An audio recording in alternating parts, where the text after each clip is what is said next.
ആ മുട്ടായി തെരുവിലെത്തി. ഇതാണ് SM street of Russia. Oh my God, ഏതാ മോനെ. Welcome to one of the most fascinating city in the world. Welcome to Saint Petersburg. Hi, very good morning. അപ്പൊ നമ്മുടെ റഷ്യയിലെ നമ്മൾ 5ാമത്തെ ദിവസമാണ്. മൊർമാൻസ്കും കഴിഞ്ഞ് നമ്മളെ സെന്റ് പീറ്റേഴ്സ്ബർഗിലേക്ക് പോവാണ്. നല്ല ഉറക്കച്ചടവുണ്ട്. 12 മണി കിടന്നൊരാകെ 3:4 പണിയിട്ടാണ്. 4 മണി സമയം എയർപോർട്ടിലേക്ക് പോയിക്കൊണ്ടിട്ടാണ്. യാൻഡെക്സ് മൊർമാൻസ്കിലായാലും രാത്രി ബുക്ക് ചെയ്തപ്പോ വിത്തിൻ 3-4 മിനിറ്റ്സ് കൊണ്ട് എനിക്ക് യാൻഡെക്സ് കിട്ടിട്ടോ. മൊർമാൻ ലോഫ്റ്റ് ഹോസ്റ്റലാണ്. ഞാൻ അവിടുന്ന് നേരെ പോകുന്ന എയർപോർട്ടിലേക്ക് കയറ്റിയപ്പം അവിടുന്ന് എനിക്ക് റോസിയ എയർലൈൻസിന്റെ ഫ്ലൈറ്റ് എയർപേസ് സെന്റ് പീറ്റേഴ്സ്ബർഗിലേക്ക് കഴിഞ്ഞ പ്രാവശ്യത്തെ പോലെ ലഗേജിന്റെ ഇഷ്യൂ ഒന്നും ഉണ്ടാവില്ലാന്ന് വിചാരിക്കുന്നത്. കറക്റ്റ് ഒക്കെ സെറ്റാക്കി വെച്ചതാണ്. പിന്നെ ഉണ്ടോ, ഇന്നലെ രാത്രി തുടങ്ങിയ മഴയാണ്, ഇപ്പോഴും നിന്നിട്ടില്ല. വൈകിട്ട് നമ്മൾ ട്രിപ്പ് കഴിഞ്ഞ് വരുമ്പോൾ തുടങ്ങിയാണ്. അപ്പൊ ഇതാണ് നമ്മളെ ഇപ്പുറത്തായിരുന്നു നമ്മൾ അന്ന് വന്ന് ഇറങ്ങിയ എയർപോർട്ട്. ഇതാണ് തിരിച്ചു പോകാനുള്ള എയർപോർട്ട്. പോകുന്നത് ചെറിയ എയർപോർട്ട് കാര്യങ്ങളൊക്കെയാണല്ലോ. ഞാൻ എത്ര പെട്ടെന്ന് ഒരു എയർപോർട്ടിനുള്ളിൽ എത്തുന്ന ആദ്യമായിട്ടാണ്. ഡൊമസ്റ്റിക് ആയിട്ടാണ് എന്താ അറിയില്ല, വെറും 5 മിനിറ്റ് പോലും വേണ്ടി വന്നില്ല, അത്രയും പെട്ടെന്ന്. അതായത് ഞാൻ കയറി വന്ന് കൗണ്ടർ കാര്യം ഇപ്പുറത്ത് നേരെ വന്ന് പറഞ്ഞ് ലഗേജ് നോക്കി. ഇപ്രാവശ്യം സൈസോ കാര്യം ഒന്നും ചോദിച്ചില്ല. ഭാഗ്യത്തിന് എന്നും ഉണ്ടാവില്ല എന്ന് വിചാരിക്കാം. പെട്ടെന്ന് പാസ്പോർട്ട് കൊടുത്ത് ടിക്കറ്റ് പോലും കാണിച്ചു കൊടുക്കേണ്ടതില്ല. പാസ്പോർട്ട് കൊടുത്ത് ലഗേജ് വെക്കാൻ പറഞ്ഞു. 9 കിലോ ബോർഡിംഗ് പാസ് പറഞ്ഞ് നേരെ വിട്ടോ. 4 ഫ്ലൈറ്റുള്ളൂ. ഇനി 1.5 മണിക്കൂറുണ്ട് ഫ്ലൈറ്റിന്. ഞാൻ എൻ്റെ ഇവിടെ എത്തുന്ന പോലെ 4:24, 10 മിനിറ്റോടെ ഞാൻ ഉള്ളിലെത്തിയപ്പോൾ. ഇൻഷാല്ലാ പിന്നെ ഫുഡ് കഴിച്ച് നേരെ ഇറങ്ങാം. ഇത് റോസിയ എയർലൈൻസ് ആണ് പറയുക. റോസിയ എയർലൈൻസ് എന്ന് പറഞ്ഞിട്ടുണ്ടെങ്കിൽ എയറോഫ്ലോട്ടിന് തന്നെയാണ്. എയറോഫ്ലോട്ടാണ് ഇന്റർനാഷണലി പോകുന്നത്. റോസിയ ഡൊമസ്റ്റിക്കിന് മാത്രം ഉള്ളതാണ്. ഇപ്പം ഞാൻ ഓർണർ അന്വേഷിച്ചപ്പോൾ പറയും ഇതൊക്കെ നല്ല ഫ്ലൈറ്റ്സ് ആണ്. കഴിഞ്ഞ പ്രാവശ്യം സ്മാർട്ട് ഹെവി ആയതുകൊണ്ട് സ്മാർട്ട് ഹെവി ആണ് ഏറ്റവും മോശം. അതുകൊണ്ടാണ് എനിക്ക് അന്ന് പൈസ കിടക്കുന്നത്. ഞാൻ പറഞ്ഞത് ഏറ്റവും വൃത്തിയായിട്ട് എയർലൈൻസ് ഇവിടെ ഉള്ളതിൽ ഇതാണെന്നാണ് റഷ്യക്കാർ പോലും പറയുന്നത്. ഞാൻ നല്ല ഗൈഡിനോട് സംസാരിക്കുമ്പോൾ പറഞ്ഞ് ആ ഫ്ലൈറ്റ് ആരും എടുക്കില്ല, അതാണ് ഇങ്ങനെ ലഗേജിന്റെ ഒക്കെ ഇഷ്യൂസ് ഉണ്ട് കാരണം. ചെറിയൊരു ഷോപ്പും കാര്യങ്ങളുണ്ടോ, കുറച്ച് ചെറിയ ഷോപ്പുകൾ കാര്യങ്ങൾ അത്രേ ഉള്ളൂ. എയർപോർട്ട് പുറത്ത് ഞാൻ കാണിച്ചില്ല, ആ ബിൽഡിംഗ് മാത്രമേ ഉള്ളൂ. അങ്ങനെ നമ്മളിപ്പം ഇവിടെ എത്തി, സെന്റ് പീറ്റേഴ്സ്ബർഗിലെത്തി. പുൽക്കോ എയർപോർട്ടിലാണുള്ളത്. നമ്മളെ പോയിക്കൊണ്ടിരിക്കുന്ന ബസ് സ്റ്റേഷനിലേക്ക് മാപ്പ് തന്നെ കാണിക്കുന്നുണ്ട്, അതുപോലെ പോവാണ്. ആകെ 75 രൂപയുള്ള അവിടെ ബസ്സിന്. സത്യം പറയുകയാണെങ്കിൽ ഭയങ്കര തിരക്ക് പിടിച്ച മെട്രോ സ്റ്റേഷൻ മൊക്കോസ്കായ എന്ന് പറഞ്ഞ മെട്രോ സ്റ്റേഷനിലാണ് ഇറങ്ങിയത്. അപ്പൊ ഇവിടെ ടിക്കറ്റ് സിസ്റ്റം ആണ്, പോയിന്റ് സിസ്റ്റം ആണ്. 81 റൂബിൾ കൊടുത്തു. 81 റൂബിൾ കൊടുത്താൽ ഒരു പോയിന്റ് തരും. അതിൽ ഇവിടുന്ന് പോകണം. ഇവിടെ ടിക്കറ്റ് എടുത്തിട്ട് പോകുന്ന മറ്റേ പഴയ സിസ്റ്റം ആണ് ഇവിടെ ഉള്ളത്. പിന്നെ ഒരു ദിവസം അൺലിമിറ്റഡ് 400 ഉണ്ടെന്ന് പറഞ്ഞു. അപ്പൊ റൂമിൽ എത്തിയിട്ട് നോക്കട്ടെ, അവിടെ ഇറങ്ങിയിട്ട് അവിടുത്തെ മെട്രോ സ്റ്റേഷൻ അത് വാങ്ങാന്ന് വിചാരിക്കാം. ഇവിടുത്തെ മെട്രോസ് നോക്കി കുറച്ചും കൂടി ബ്രൈറ്റ് ആണ് കേട്ടോ. പക്ഷെ ഇവിടെ ആണെങ്കിൽ ഒരുപാട് ജനം, മോസ്കോനേക്കാളും ജനമാണ് തോന്നിയത്. ഗംഭീര മെട്രോ സ്റ്റേഷനാണോ, ഒരുപാട് കളേഴ്സും കാര്യങ്ങളൊക്കെ ഉള്ള ഈ സ്റ്റേഷനാണെന്ന് തോന്നുന്നു. ഇവിടെ എല്ലാവരും മാറുന്നു അങ്ങോട്ടും ഇങ്ങോട്ടൊക്കെ. പിന്നെന്താ, സദോവായ എന്നാണ് ഇതിന്റെ പേര്. കുറച്ചും കൂടി ഡെവലപ്മെന്റ്, പക്ഷെ ഭയങ്കര ജനം. മോസ്കോയിൽ പോലും ഞാൻ എത്ര ജനം കണ്ടില്ല. ഇനിയിപ്പം വർക്കിംഗ് ആയിട്ടാണോ എന്താ അറിയില്ല കേട്ടോ. അങ്ങനെ ഓൾമോസ്റ്റ് 12 മണിയായിട്ടോ. നമ്മൾ 8 മണിക്ക് ലാൻഡ് ചെയ്ത് 9-9 ആയപ്പോൾ ഇവിടെ എത്തിയിട്ടുണ്ട്. പിന്നെ ഇവർ 2 മണി വരെ ചെക്കിങ് ചെയ്യുള്ളൂ പറഞ്ഞു. പിന്നെ അവിടെ ഇരുന്ന് കുറച്ച് പ്രാവശ്യത്തെ, കാരണം എന്തായാലും ഇവിടെ രാത്രി 10-11 മണി വരെ ലൈറ്റും ഉണ്ട്. പിന്നെ 11 മണിക്ക് ശേഷം ബോട്ടിങ് ചെയ്യാനുള്ള പ്ലാൻ ഉണ്ട്. അതുകൊണ്ട് ഞാൻ അത്ര നേരത്തെ ഇറങ്ങാതിരുന്നതാണ്. ഇന്ന് നാളെ ഉണ്ട്. നമ്മൾ ഇവിടെയുള്ള സ്ഥലങ്ങൾ മാത്രമേ ഇപ്പോൾ കാണുന്നുള്ളൂ. അപ്പോൾ ഞാൻ ഹോസ്റ്റലൊന്ന് ജസ്റ്റ് കാണിച്ചു തരാം. ഇതിൻ്റെ ഏറ്റവും കോമഡി എന്താണെന്ന് വെച്ചിട്ടുണ്ടെങ്കിൽ, അതുകൊണ്ട് നല്ല പ്രവേശക്കുള്ള റൂമാട്ടോ. പക്ഷേ എനിക്ക് 3ാമത്തെ ഹോസ്റ്റലിൽ, എല്ലാ ഹോസ്റ്റലും എനിക്ക് അപ്പുറം മാത്രമാണ് കിട്ടുന്നത്. എന്താ സംഭവം എന്നറിയില്ല. ഇതാണെങ്കിൽ വലിയൊരു ഹോസ്റ്റലാട്ടോ. ഇതിലും കുറേ ആൾക്കാരുണ്ട്. ഓരോ റൂമിൽ 8-10 ബെഡ് വെച്ചിട്ടുണ്ട്. പിന്നെ വാഷ്റൂമും കിച്ചണൊക്കെ അവിടെ കാണുന്നുണ്ട്. എന്നാലും ബ്രഷായിരിക്കും തോന്നുന്നത്. അപ്പം ഇതാണ്ടോ, നമുക്ക് എല്ലാ സ്ഥലത്തും ഇന്നും ഇതൊക്കെ കിട്ടും. അതുകൊണ്ട് വെറുതെ തോർത്തും താങ്ങി പിടിച്ച് കൊണ്ടുവരേണ്ട അതേ സ്ഥലത്തും. കാരണം എന്ന് വെച്ചിട്ടുണ്ടെങ്കിൽ വെറുതെ നനഞ്ഞ് നമുക്ക് ബുദ്ധിമുട്ടാവും. അപ്പം ബെഡ്ഷീറ്റും കാര്യങ്ങളൊക്കെ അവരോട് വെച്ചിട്ടുണ്ട്. നല്ല പ്രൈവസി ഉള്ള സാധനം തന്നെ. ഇങ്ങനെ അടിച്ചിട്ട് കിടന്നുറങ്ങിയാൽ മതി. പിന്നെ 12 എന്നെ ലേറ്റ് ആക്കില്ല. ഞാൻ പുറത്തേക്ക് ഇറങ്ങട്ടെ. ചൂടൊക്കെ കല്ലി നമ്മുടെ സ്ഥലം കാണാൻ വന്നതല്ല. അപ്പോൾ എന്തെങ്കിലും കഴിക്കണം, നല്ല വിശപ്പുണ്ട്. സോ നേരെ പുറത്തേക്ക് പോട്ടെ. Welcome to one of the most fascinating city in the world. Welcome to Saint Petersburg. നമ്മുടെ എപ്പിസോഡ് 5-ലാണുള്ളത്. നമ്മൾ 5ാമത്തെ ദിവസം ഇന്നിപ്പോ മൊർമാൻസ്കിൽ നേരെ ഫ്ലൈറ്റ് കയറി സെന്റ് പീറ്റേഴ്സ്ബർഗിൽ എത്തി. ഇനിയിപ്പോ റൈറ്റ് അവേ ഞാൻ ഹോസ്റ്റലിൽ ഇറങ്ങി പുറത്തേക്ക് ഇറങ്ങുമ്പോൾ തന്നെ മുമ്പിലുള്ള കാഴ്ചകളൊക്കെ കണ്ടോളൂ. നല്ല അടിപൊളി ബിൽഡിങ്സും കാര്യങ്ങളാണ്. മോസ്കോയെ വരെ ഒന്ന് വെല്ലുന്ന രീതിയിലുള്ള സിറ്റിയാണിത് അറിയപ്പെടുന്നത്. ഈവൻ റഷ്യക്കാർ പോലും ആഗ്രഹിക്കുന്ന ഇവിടെ വരാനാണ്. മോസ്കോയിലുള്ള ആൾക്കാർ എല്ലാവരും വെക്കേഷന് നേരെ വരുന്നത് ഇങ്ങോട്ടാ. മോസ്കോന്ന് വെറും 4 മണിക്കൂറിലൊക്കെ ട്രെയിൻ യാത്ര ഉണ്ട്. സാപ്സാൻ എന്ന് പറഞ്ഞിട്ടൊരു ബുള്ളറ്റ് ട്രെയിൻ ഉണ്ട്. പക്ഷെ അൺഫോർച്ചുനേറ്റ്ലി നമുക്ക് അത് എടുക്കാനുള്ള ഓപ്ഷൻസ് ഇല്ല. കാരണം ഞാൻ ഇവിടെ നിന്ന് കസാനിൽ പോയി കസാനിന്നാണ് റിട്ടേൺ പോകുന്നത്. ഞാൻ മോസ്കോയിലേക്ക് തിരിച്ചു പോകുന്നില്ല. സാധാരണ ആളുകൾ ഒന്നെങ്കിൽ മോസ്കോയിൽ വന്ന് അവിടുന്ന് ഇങ്ങോട്ട് ട്രെയിൻ വന്നിട്ട് അങ്ങനെയാണ് പോകാറുള്ളത്. നേരെ നമ്മുടെ പ്ലാൻസും കാര്യങ്ങളിലേക്ക് കടക്കാം. So let's explore saint Petersburg with more.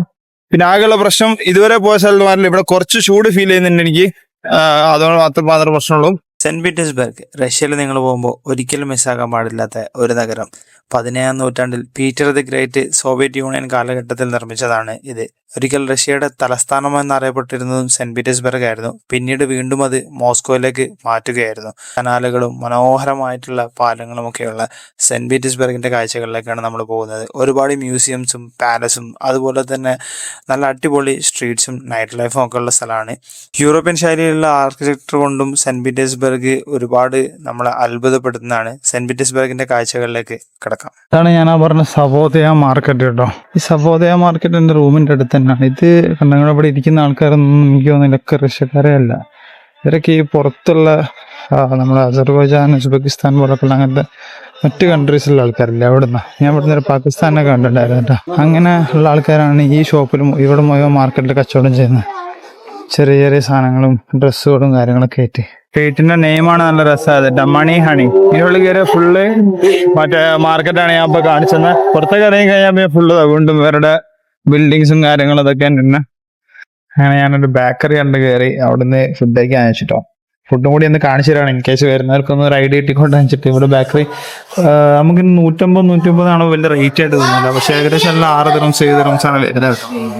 ഏറ്റവും മിനിമം വരുന്നുണ്ട്. ഞാൻ 350 ഇപ്പൊ ഞാൻ വാങ്ങിയ 15 ദിറംസോളം വരുന്നുണ്ട്. സിറ്റി ആയതുകൊണ്ടാണ് ഓക്കെ എന്നുള്ള ലെവലിൽ കഴിക്കാൻ നല്ല വേറെ ഓപ്ഷൻസ് ഇല്ല. Let's have it.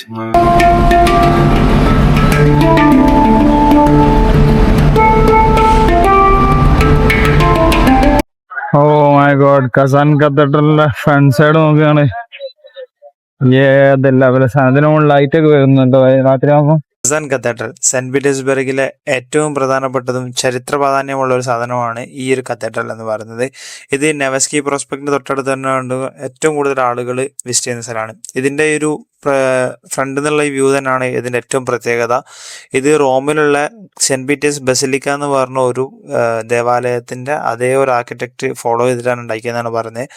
18ാം സെഞ്ചുറിയിലാണ് architect Andre വെനാരിക്കുൻ ഇത് രൂപകൽപ്പന ചെയ്തിട്ടുള്ളത്. അതുപോലെ തന്നെ ഇത് കസാൻ ദേവമാതാവ്, അതായത് റഷ്യയിൽ പ്രധാനമായിട്ട് ആദർശിക്കുന്ന ഒരു ദൈവത്തിന്റെ പേരാണ് കസാൻ. ആ കസാൻ ദേവമാതാവിന്റെ പേരിലാണ് ഈ ഒരു കസാൻ കത്തീഡ്രൽ ഉണ്ടാക്കിയിട്ടുള്ളത്. അത് മാത്രമല്ലാതെ തന്നെ നെപ്പോളിയനുള്ള യുദ്ധത്തിൽ റഷ്യ ജയിച്ച സമയത്ത് ഇത് റഷ്യയുടെ ഒരു പ്രധാന വിജയത്തിന്റെ ചിഹ്നമായിട്ടാണ് ഇത് കാണുന്നത്. അന്ന് അവരുടെ ലീഡറായിട്ട് ഈ യുദ്ധം നയിച്ചിട്ടുണ്ടായിരുന്ന മിഖായിൽ കുത്തസോവിനെ ഇവിടെയാണ് സംസ്കരിക്കപ്പെട്ടിട്ടുള്ളതും. അത് മാത്രമല്ല ഇതിന്റെ ഉള്ളിലകത്ത് ഒരുപാട് പ്രാർത്ഥനകളും കാര്യങ്ങളും ഒക്കെ ഇപ്പോഴും നടക്കുന്ന സ്ഥലമാണ്. ഇതൊരു പ്രോപ്പർ ഒരു ചർച്ച തന്നെയാണ്. അതുകൊണ്ട് തന്നെ ഇതിൻ്റെ അകത്ത് ടൂറിസ്റ്റുകളായിട്ട് നമ്മൾ പോകുന്ന സമയത്തും അവിടെ ഒരു കാര്യങ്ങളൊക്കെ റെസ്പെക്ട് ചെയ്തിട്ട് വേണം അവിടെ വിസിറ്റ് ചെയ്യാൻ വേണ്ടിയിട്ട്. അത് മാത്രമല്ല നൈറ്റ് ആയി കഴിഞ്ഞിട്ടുണ്ടെങ്കിൽ ഇതിൻ്റെ മുകളിൽ നല്ല രീതിയിലുള്ള ലൈറ്റും കാര്യങ്ങളൊക്കെ വരും. അതും ഒരു പ്രത്യേക കാഴ്ച തന്നെയാണ്.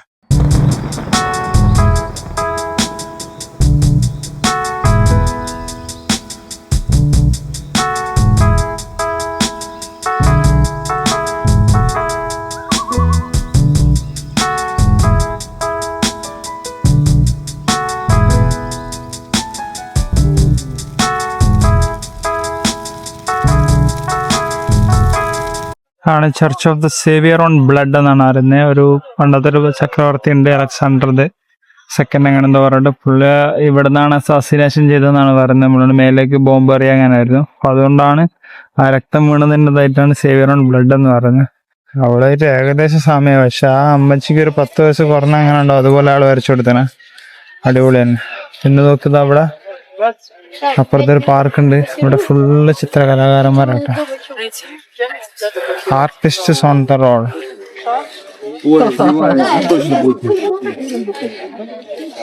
ഇതാണ് ഇതിന്റെ എൻട്രൻസ് എന്ന് തോന്നുന്നു. പക്ഷെ ഇതിലും ഗൂഗിളിൽ നോക്കുമ്പോ ബുധനാഴ്ച അവധിയായിട്ട് കാണിക്കുന്നത്. എനിക്ക് മനസ്സിലായില്ല ബുധനാഴ്ചക്ക് എന്തിനാ. ഓരോ സ്ഥലത്ത് ചിലർ തിങ്കളാഴ്ച അവധി, ചിലടത്ത് ചൊവ്വാഴ്ച അവധി. ഇവിടെ നോക്കി 2 സ്ഥലം തിങ്കളാഴ്ച അവധി. ഇതും വേറെ സ്ഥലം ഞാൻ ഫോട്ടോ പോകാൻ വിചാരിച്ചില്ല. അത് ബിൽഡിങ്സ് ഒക്കെ കാണാൻ നല്ല രസമുണ്ടല്ലേ. പള്ളിയാണ്. ഇത് ക്ലോസ് ആണ്. വേറെ 1-2 സ്ഥലം ഞാൻ പോകാൻ വിചാരിച്ചൊക്കെ ബുധനാഴ്ച ക്ലോസ്. ഒന്നും അല്ലാത്ത ഒരു ദിവസം തിങ്കളോ ചൊവ്വൊക്കെ ആണെങ്കിൽ പോട്ടെന്നൊക്കെ ആയിരുന്നു. ആ ദിവസം തിങ്കളാഴ്ച ക്ലോസ് ചെയ്ത്. നൈറ്റിലേക്കുള്ള ഈ ബോട്ടിങ് എടുത്തിരിക്കുകയാണ്. ഇങ്ങനെ ബോട്ട് ഇത് ഓപ്പൺ ആവുന്ന type. Can I have this? അപ്പോ ഇത് പകല് പോകുമ്പോ 1000 ഉള്ളൂ. പിന്നെ രാത്രി 1500 കുറവ് 1500 ഒക്കെ തന്നിട്ടുണ്ട്. കൂടുതൽ ഇങ്ങനെ പോകും. പിന്നെ ഈ ബോട്ടിങ് ഉണ്ടല്ലോ, ഇതൊക്കെ രാത്രിയാണ് ഓപ്പൺ ആവുക. അപ്പം ഒരാളെ റെക്കമെൻഡേഷൻ പറഞ്ഞത് ഇതിലൂടെ ആ സമയത്ത് പോകുന്നതാണ് ബെസ്റ്റ് എന്ന് പറഞ്ഞത്. ഇപ്പം പോയാൽ ഒന്നും ഉണ്ടാവില്ല. അപ്പൊ വെയിലുമാണ്. 1500 അപ്പൊ അത് വേർത്താണെന്ന് തോന്നുന്നത് ഡിസ്റ്റിലൊക്കെ. അപ്പൊ ഇങ്ങനെ വയ്യരികിൽ ഇങ്ങനെ കുറെ കച്ചവടക്കാരുണ്ട്. ഇങ്ങനെ കുറെ ഞാൻ ഇങ്ങനെ ഡൗട്ട് വെച്ച് പോകുമ്പോൾ പറഞ്ഞു ഞാൻ പറ്റിക്കലൊന്നല്ല, കറക്റ്റ് തന്നെയാണ്, നിങ്ങളോട് പോയി അന്വേഷിച്ചാൽ മതി പറഞ്ഞു. അപ്പൊ ഏതായാലും ഞാൻ ഇവൻ അത്യാവശ്യം ഡിസ്കൗണ്ട് പറയാൻ സ്ഥിതിക്ക് ഇവിടുന്ന് വാങ്ങുകയാണ്. ജനുവിൻ തന്നെ ആയിരിക്കും, കാരണം ടിക്കറ്റും കാര്യങ്ങളും എല്ലാം ഉണ്ട് ഇവരുടെ അടുത്ത്. Bye bye. അങ്ങനെ നമ്മൾ ഇവന്റെ അടുത്ത് ടിക്കറ്റ് വാങ്ങി പോവാണ്. പിന്നെ ഞാനിപ്പോ ബുക്ക് ചെയ്തിട്ട് ഇതെന്ന് പറഞ്ഞിട്ടുണ്ടെങ്കിൽ ഞാൻ 12 to 2 മണിക്ക് പോകുന്ന ഇതാണ്. കാരണം 1 മണിക്ക് ശേഷമാണ് അത് ഓപ്പൺ ആവുക. ഞാൻ മേബി 1-2 സ്ഥലങ്ങളോട് കറങ്ങിയിട്ട് റൂമിലേക്ക് പോകാൻ കഴിയാണ്. കാരണം ഞാൻ ഉദ്ദേശിച്ച 3-4 സ്ഥലങ്ങൾ ക്ലോസ്ഡ് ആണ്. ഞാൻ അത് പ്രതീക്ഷിച്ചില്ല. അപ്പൊ നൈറ്റ് ഇറങ്ങി കഴിഞ്ഞാൽ എനിക്ക് നേരെ വന്ന് ബോട്ടിലും കയറാൻ മതി. സോ 1-2 സ്ഥലം കൂടി കഴിഞ്ഞിട്ട് നേരെ റൂമിലേക്ക് പോകാനായിരിക്കുന്നത്. ഇപ്പൊ പോകാനുള്ള ഷിപ്പുണ്ട്. ഞാൻ വെറുതെ അങ്ങനെ നോക്കിയത്. അപ്പൊ നോഡ് ഷിപ്പ് തന്നെ മേലെ എഴുതിയിട്ടുണ്ട്. നല്ല വൃത്തിയുള്ള ഷിപ്പാണ്. ആൾക്കാരൊക്കെ അത് കൈയൊക്കെ കാണിക്കുന്ന വൈവൻ.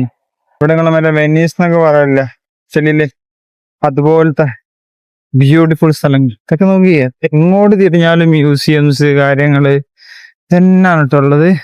ഇതാണ് ഈ കാണുന്ന ഹെർമിറ്റേജ് മ്യൂസിയം എന്ന് പറയുന്നത്. അതൊക്കെ ഞാൻ നടന്നു തന്നെ കേട്ടോ കാണുന്നത്. കംപ്ലീറ്റ് നടന്ന് കത്താന്ന് ഞാൻ മറ്റേ ഐസക്കിന്റെ അവിടെ പോയി അവിടുന്ന് ഇപ്പുറത്തേക്ക് വന്ന് അങ്ങനെയാണ്. അത് നിങ്ങൾക്ക് ജസ്റ്റ് ഗൂഗിൾ ചെയ്തൊക്കെ നിങ്ങളുള്ള റൂമിലെ ലൊക്കേഷൻ അനുസരിച്ചിട്ട് ഏതാണോ കൺവീനിയന്റ് അങ്ങനെ കണ്ടാൽ മതി. പിന്നെ സെന്റ് പീറ്റേഴ്സ്ബർഗിൽ വരുന്ന ഒരു പ്രത്യേക ശ്രദ്ധിക്കുക കൂടുതലും കൾച്ചർ, ഹിസ്റ്ററി, ആർട്ട് ഇതൊക്കെയാണ് കൂടുതലായിട്ടുള്ള സംഭവങ്ങൾ. അതിനൊക്കെ ഒരു താല്പര്യമുള്ളവർ വന്ന് കാണാം. പിന്നെ നൈറ്റ് ഒക്കെ ആകുമ്പോൾ നല്ല രസമായി കിട്ടും. നൈറ്റ് ലൈഫ് കാര്യങ്ങൾ, കുറെ സ്ട്രീറ്റ് ഇത് കാണാം. കംപ്ലീറ്റ് ഏതാ ലുക്കില്. ഇനി മ്യൂസിയത്തിലേക്കുള്ള ടിക്കറ്റ് എടുക്കാൻ ഒരു ഓപ്ഷൻ അവിടെ കാണിക്കുന്നുണ്ട്. But I think it's only accept by card. അവിടെ പ്രതീക്ഷിക്കാത്ത 2 കാര്യങ്ങൾ സംഭവിച്ചു. ഒന്ന്, പച്ച പാൻറിട്ട പെണ്ണുങ്ങൾ ഇംഗ്ലീഷിൽ സംസാരിച്ചു എന്നുള്ളതും, രണ്ടാമത്തത് ക്യാഷ് അക്സെപ്റ്റ് ചെയ്തു എന്നുള്ളത്. ഞാൻ വിചാരിച്ചത് അവിടെ പോയി വെറുതെ ചോദിച്ച് ട്രാൻസ്ലേറ്റ് ചെയ്ത് പിന്നെ രാഷ്ട്രീയ കാർഡില്ല എന്ന് പറഞ്ഞ് മടങ്ങേണ്ടി വരുന്നതാണ്. ബട്ട് അൺഫോർച്ചുനേറ്റ്ലി എൻ്റെ ഊഹങ്ങൾ തെറ്റായിരുന്നു. സോ നമ്മൾ 500 റൂബിൾ കൊടുത്തു, ടിക്കറ്റ് എടുത്തു, ഉള്ളോട്ട് കയറിട്ടോ. ഇതൊരു വൻ സംഭവം തന്നെയാണ്. ഇവിടുത്തെ ഏറ്റവും വലിയ മ്യൂസിയം എന്നറിയപ്പെടുന്ന ഇതാണ്. അപ്പൊ ഇവിടുന്ന് ഓഡിയോ ഗൈഡ് വേണമെങ്കിൽ തരും, പക്ഷെ അതിന് 500 എക്സ്ട്രാ കൊടുക്കണം എന്നാ പറയുന്നത്. 500 എക്സ്ട്രാ കൊടുത്തു കഴിഞ്ഞിട്ടുണ്ടെങ്കിൽ നമുക്ക് ഓഡിയോ ഗൈഡിനെ കൂടി കിട്ടുന്നതാണ്.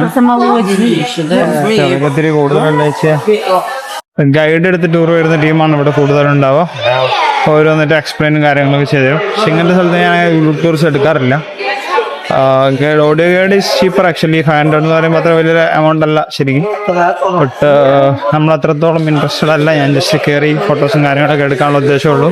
കാരണം ഇതിന്റെ ബാക്ക്ഗ്രൗണ്ട് ഹിസ്റ്ററി എനിക്കറിയാം. ഞാൻ ഈ വീഡിയോന്റെ കൂടെ പറഞ്ഞുതരാം. നല്ല ബ്യൂട്ടിഫുൾ വർക്ക് കേട്ടോ. നമ്മളെ പാലസ് ഒക്കെ കാണാൻ വരുന്ന ടൈപ്പ് സാധനമില്ലേ. എന്താണ് ചെയറാണ് നോക്ക്. സ്റ്റെയർ കിട്ടിയ സ്റ്റെയർ ഇട്ടാ. ആൾക്കാരൊക്കെ ഇങ്ങനെ ഫോട്ടോസ് ഒക്കെ എടുക്കണ്ടേ. ഡീറ്റെയിലിങ് നോക്ക് നിങ്ങള്. ഒത്തിവെച്ച ഓരോ ഹെർമിറ്റേജ് മ്യൂസിയം സെന്റ് പീറ്റേഴ്സ്ബർഗിൽ വന്നു കഴിഞ്ഞാൽ ഏറ്റവും പ്രധാന ആകർഷണങ്ങളിലൊന്നായിട്ട് പറയുന്നതാണ് ഹെർമിറ്റേജ് മ്യൂസിയം എന്ന് പറയുന്നത്. ഇതിൻ്റെ പ്രധാനം എന്ന് വെച്ചിട്ടുണ്ടെങ്കിൽ ലോകത്തിലെ ഏറ്റവും വലിയ ആർട്ട് മ്യൂസിയങ്ങളിലൊന്നാണ് ഈ സ്റ്റേറ്റ് ഹെർമിറ്റേജ് മ്യൂസിയം എന്ന് പറയുന്നത്. 15-ാം നൂറ്റാണ്ടിൽ റഷ്യയിലുണ്ടായിരുന്ന കാത്രീൻ ദ ഗ്രേറ്റ് ആണ് ഈ ഒരു മ്യൂസിയം ഉണ്ടാക്കിയിട്ടുണ്ടായി. ഇതിനകത്ത് ഓൾമോസ്റ്റ് 3 ലക്ഷത്തോളം ആർട്ടും അതുപോലെ തന്നെ പുരാവസ്തുക്കളും സൂക്ഷിച്ചിട്ടുണ്ടെന്നാണ് പറയുന്നത്. അപ്പോൾ ഇതിൻ്റെ ഒരു പ്രത്യേകത എന്ന് വെച്ചിട്ടുണ്ടെങ്കിൽ നമ്മൾ ഓരോ ഐറ്റത്തിലും ഏകദേശം 3 ലക്ഷം ഐറ്റംസ് ഉണ്ടെന്ന് പറഞ്ഞാൽ ഒരു സാധനത്തിനോട് 1 മിനിറ്റ് നമ്മൾ നോക്കി അതിൻ്റെ ഡീറ്റെയിലിംഗ് എടുക്കുകയാണെങ്കിൽ തന്നെ 10 വർഷം എടുക്കും ഈ ഒരു ഹെർമിറ്റേജ് മ്യൂസിയം മൊത്തം കണ്ടു തീർക്കുക എന്ന് പറയുന്നത്. ഒരു കൗതുകം തോന്നുന്നുണ്ടല്ലേ. ഇതിൻ്റെ അകത്ത് ആക്ച്വലി 5 ഡിഫറെൻറ്റ് ബിൽഡിങ്സ് ആയിട്ടാണുള്ളത്. ഒന്ന് വിന്റർ പാലസ് ആണ്, ഒന്ന് സ്മോൾ ഹെറിറ്റേജ്, ഒന്ന് ഓൾഡ് ഹെറിറ്റേജ്, പിന്നെ ഒന്ന് ന്യൂ ഹെറിറ്റേജ്, അതുപോലെ ജനറൽ സ്റ്റാഫ് ബിൽഡിംഗ് എന്നുണ്ട്. അപ്പോൾ ടിക്കറ്റ് എടുക്കുന്നത് ഞാൻ ആദ്യം തന്നെ കാണിച്ചു തന്നിട്ടുണ്ടായിരുന്നല്ലോ. നിങ്ങൾക്ക് വേണമെങ്കിൽ ഓൺലൈനും ഇങ്ങോട്ടേക്കുള്ള ടിക്കറ്റ്സ് എടുക്കാവുന്നതാണ്. ഇല്ലെങ്കിൽ ഞാൻ എടുത്തതുപോലെ അവിടെ കൗണ്ടറിൽ വെച്ച് ടിക്കറ്റ് എടുക്കാവുന്നതാണ്. 500 റൂബിൾസ് ആണ് ഇതിൻ്റെ വരുന്നത്. അതുപോലെ തന്നെ പ്രത്യേകം ശ്രദ്ധിക്കുക, തിങ്കളാഴ്ച ഈ ഒരു സ്ഥലം അടച്ചിട്ടുന്നതായിരിക്കും. അതുപോലെ ചൊവ്വ അതുപോലെ തന്നെ വ്യാഴം ഇതിന് ശനി ഞായർ പോലുള്ള ഓട് ദിവസങ്ങളിൽ 10 മുതൽ 6 മണി വരെയും ബുധൻ വെള്ളി അതിനിടയിൽ വരുന്ന 2 ദിവസങ്ങളിൽ രാത്രി 9 മണി വരെയും ഇത് തുറന്നിടുന്നതാണ്. ഇവിടുത്തെ റഷ്യയിലെ കുറേ സ്ഥലങ്ങളിൽ അങ്ങനെ പ്രത്യേക ടൈമിങ്സ് ഉണ്ട്. അത് നോക്കിയിട്ട് മാത്രം നിങ്ങൾ എപ്പോഴും പ്ലാൻ ചെയ്യുന്നതാണ് നല്ലത്. ഈ ഒരു പാലസിൻ്റെ അകത്ത് ഒരുപാട് റൂമുകളിലായിട്ട് പല പല പുരാവസ്തുക്കൾ ശേഖരിച്ചിട്ടുണ്ട്. പല രാജ്യങ്ങളുടെയും, അതിൽ ഈജിപ്ത്, ഗ്രീക്ക്, റോമൻ, അതുപോലെ തന്നെ ലിയനാർഡോ ഡാവിഞ്ചിയുടെ ഒക്കെ ഡ്രോയിങ്സും കാര്യങ്ങളൊക്കെ ഇവിടെ ഉണ്ട്. അതുപോലെ റഷ്യയുടെ ഓൾഡ് കാലഘട്ടത്തിൽ ഉണ്ടായിരുന്ന ഫർണിച്ചർ, ആഭരണങ്ങൾ, ശില്പങ്ങളും ഒക്കെ ഉണ്ട്. യുനെസ്കോ വേൾഡ് ഹെറിറ്റേജ് സൈറ്റ് കൂടിയാണ്. ഇത് നമ്മൾ നേരത്തെ ഈ ബാക്കിൽ കണ്ടതിന്റെ സെയിം മറ്റൊരു ഹാർട്ട് ഓഫ് മ്യൂസിയം കാര്യങ്ങളാണ് കേട്ടോ. Больше не было давно.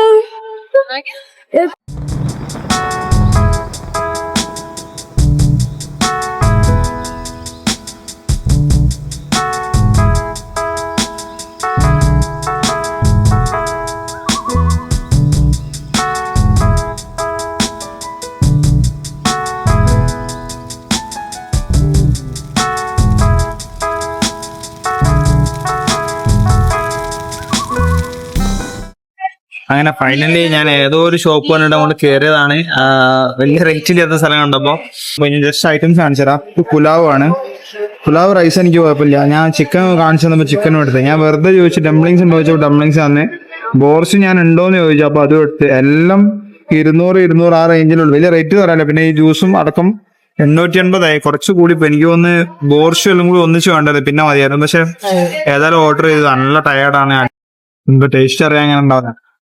ഇത് ഉള്ളിക്കറി തന്നെ അതേപോലെ ഉണ്ട്. സൂപ്പ് പക്ഷെ കുഴപ്പമൊന്നുമില്ല കേട്ടോ, നമുക്ക് കുടിക്കാൻ വേണ്ടി നല്ല സാധനം. ബീഫിന്റെ ആണെന്നാ പറയല്. പക്ഷെ ഇത് ഒരു ഉള്ളി മാത്രമേ ഉള്ളൂ. ഇത് പറഞ്ഞാൽ നമ്മുടെ പക്ക മോമോസ് പോലെ തന്നെ. ഇത് തൈര് പോലെ എന്ത് സാധനം ഇതിനകത്ത് ഇങ്ങനെ കൂട്ടിയിട്ട് ഒന്നും കുഴപ്പമില്ല. പുലാവ് പിന്നെ ഒരു ഉസ്ബെക്കിസ്ഥാനി ആ ടൈപ്പാണ് തോന്നുന്നത്. അങ്ങനത്തെ റെസ്റ്റോറൻറ്റ് തോന്നുന്നു. പക്ഷെ റഷ്യൻ ഐറ്റംസ് ഒക്കെ ഇവിടെ ഉണ്ട്. അപ്പോൾ അങ്ങനെ ഫൈനലി ഒരു ട്രഡീഷണൽ ഫുഡ് കഴിക്കുന്ന ഞാൻ അപ്പോഴാണ് ഈ കാണുന്ന റെസ്റ്റോറൻറ്റിലോട്ട് കയറി. നമ്മള് ഏരിയ എങ്ങനെ പറഞ്ഞതെന്ന് അറിയില്ല. പിന്നെ 5 മണി ആയിട്ടുള്ളൂ. ഇനി നമുക്ക് 11:30ക്കാണ് നമ്മുടെ ബോട്ടിങ് വരുന്നത്. പിന്നെ ഒരു നൈറ്റ് ലൈഫ് കാണാം. കുറച്ച് കഴിഞ്ഞിട്ട് ഇറങ്ങുന്നതാണ് നല്ലത്. സോ ഫസ്റ്റ് ഹാഫ് നമ്മളിവിടെ വൈൻഡപ്പ് ചെയ്തിട്ട് സെക്കൻഡ് ഹാഫ് കാണാം. അപ്പൊ നമ്മളങ്ങനെ സെക്കൻഡ് ഹാഫിന് വേണ്ടി ഇറങ്ങിയിരിക്കുകയാണ് കേട്ടോ. രാത്രി ഏകദേശം 10 മണി കഴിഞ്ഞു. ഇപ്പൊ ഞാനൊരു ഇന്ത്യൻ റെസ്റ്റോറൻറ്റ് അടിച്ച് ഫുഡ് കഴിച്ചിട്ട് പോകാൻ. കാരണം ഇനി ബോട്ടിങ് 2 മണിക്കൂറുണ്ട്. അത് കഴിഞ്ഞിറങ്ങുമ്പോൾ ഒന്നും കിട്ടാൻ ചാൻസ് ഇല്ല. സോ അതുകൊണ്ട് ഞാനിപ്പം പോയിട്ട് എന്തെങ്കിലും കഴിച്ചിട്ട് ബോട്ടിലേക്ക് കയറാച്ച്. ബോട്ടിങ്ങിന് ഏകദേശം ഇനി 1.5 മണിക്കൂർ കൊണ്ട് ബാക്കിയുണ്ട്. എനിക്കത് അവിടുന്ന് 181 ബസ് വരുന്നുണ്ട്.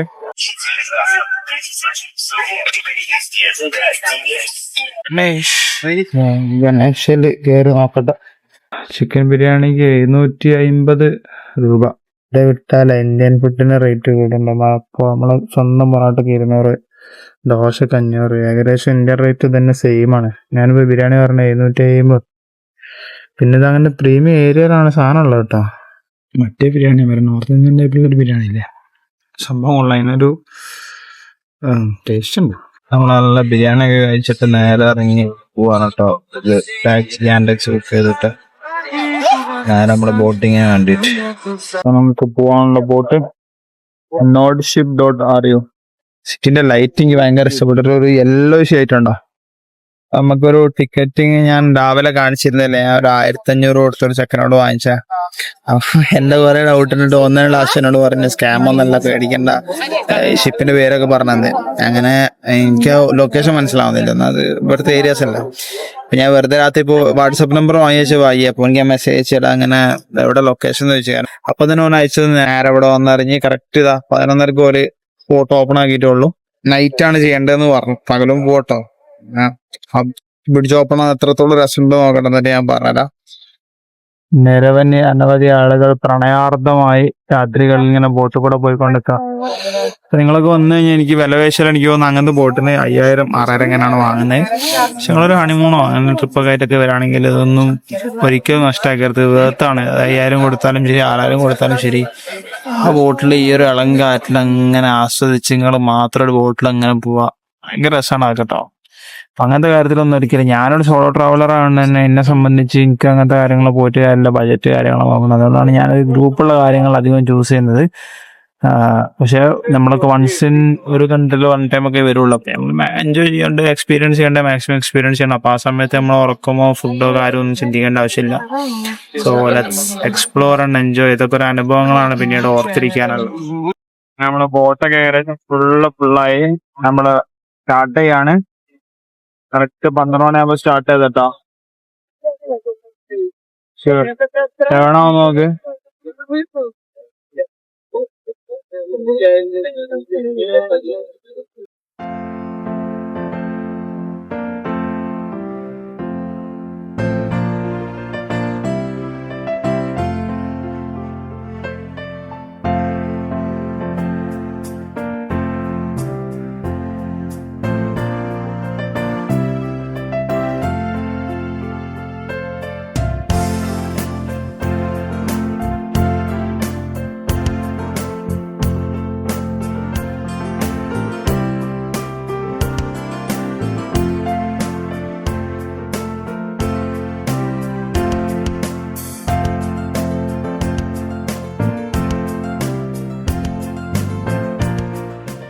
സെന്റ് പീറ്റേഴ്സ്ബർഗിൽ ഞാൻ നേരത്തെ പറഞ്ഞ പോലെ തന്നെ ഒരുപാട് കനാലുകൾക്ക് മീതെ ഒരുപാട് പാലങ്ങളും ഉണ്ട്.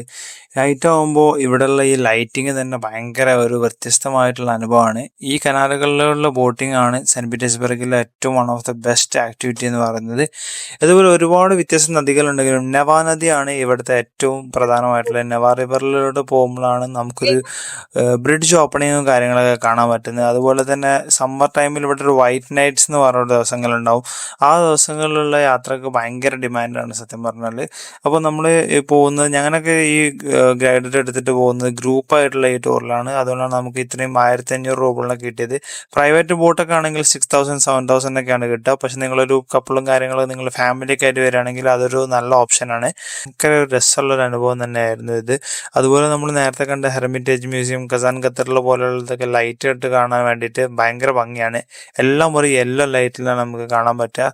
Very calm and peaceful atmosphere ആണ്.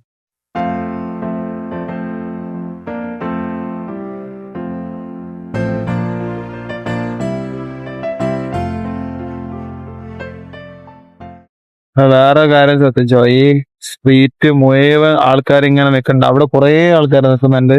അതുപോലെ എത്ര ബോട്ടുകൾ അതിൻ്റെ അകത്ത് പറയാം. ഇപ്പൊ ഈ ബോട്ടുകളൊക്കെ വെയിറ്റ് ചെയ്യുന്ന പറഞ്ഞിട്ടുണ്ടെങ്കിൽ ആ ബ്രിഡ്ജ് ഓപ്പൺ ആവുന്ന കാണാൻ വേണ്ടിട്ടാണ്. ആ കാഴ്ച കാണാൻ വേണ്ടിയിട്ടാണ് എല്ലാവരും നിൽക്കുന്നത്. 1:10 സ്റ്റാർട്ട് ആയി. ഇപ്പോൾ ഓൾമോസ്റ്റ് നമുക്ക് 1 മണിയായി. എത്ര ബോട്ടുകളാ അവിടെ ഒന്നായി അടിച്ചു കൂടിയോ നോക്കി. ബോട്ടുകളും അതേപോലെ ലൈറ്റ് സൈഡ് മുഴുവൻ ആൾക്കാരാട്ടോ. കംപ്ലീറ്റ് ആൾക്കാർ. ആ ഗ്രീൻ ബ്രിഡ്ജ് ഉണ്ടല്ലോ കാണുന്ന, ആ ബ്രിഡ്ജ് ഓപ്പൺ ആവും. അതിന് വേണ്ടിയിട്ടാണ് ഇത്ര ആൾക്കാർ ഇവിടെ വന്ന് കൂടി നിൽക്കുന്നത്.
അങ്ങനെ ട്രിപ്പൊക്കെ കഴിഞ്ഞ് എല്ലാരും തിരിച്ചിറങ്ങാണ്.